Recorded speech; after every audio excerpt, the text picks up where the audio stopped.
एक बात और यहां विद्वानों को कहेंगे, राम जी के 5 बाप थे।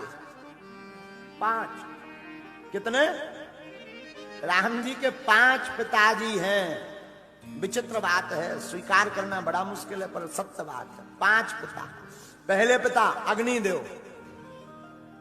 सुनना, राम जी के 5 पिता, ये तुम्हें कहीं लेख में नहीं मिलेगा।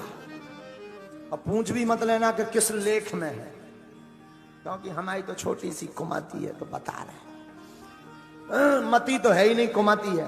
पहले राम जी के पिता हैं अग्निदेव, क्योंकि अग्निदेव से ही खीर प्रकट हुई है, इसलिए वो पिता का दर्जा है। एक।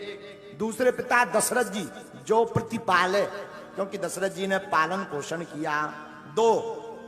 तीसरे पिता हैं जटायु जी। एक बार देवासुर संग्राम में महाराज दशरथ मूर्छित हो गए, गिर पड़े। जब संग्राम में गिर पड़े तो जटायु जी ने अपने पंखों से दशरथ जी की मूर्छा को खोला। दशरथ जी प्रसन्न भय, मांगो हम तुम्हें क्या दें। जटायु ने कहा हमें कुछ नहीं चाहिए। जटायु जी ज्योतिषी थे, तो जटायु ने हाथ देकर के कहा, दशरथ जी आपकी हाथ की रेखाएं बता रही कि 4 पुत्र होंगे आपके। अगर देना ही है तो बड़े पुत्र के ऊपर हमारा अधिकार हो, ऐसा हमें वचन दे दो।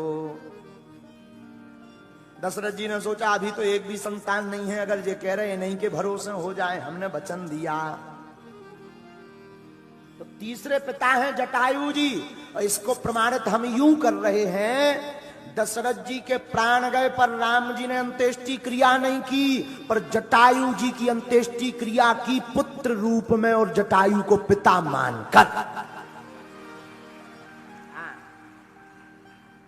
तीसरे बाप ये हो गए। राम जी के 5 पिताओं में अब चौथे पिताजी सुनिए। चौथे पिता हैं भैया विश्वामित्र जी।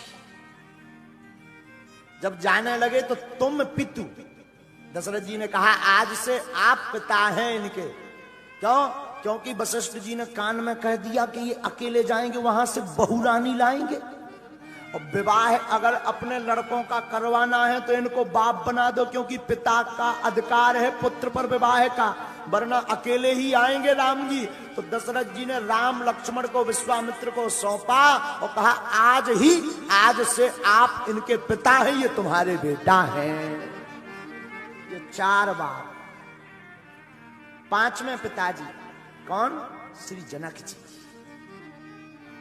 पत्नी के पिता भी पिता के समान ही होते, ये राम जी के 5 पिता हैं। ये नई बात है, ये नई बात है, राम जी के 5 पिता। लेकिन ये हमने आपको यूं ही बताए हैं, अनुभव के लिए बताए हैं। कहते हैं जितना हो सके तो उतना बांट देना चाहिए। चिंता मत करो, तुम्हारे घर पर 4-4 पुत्र होंगे।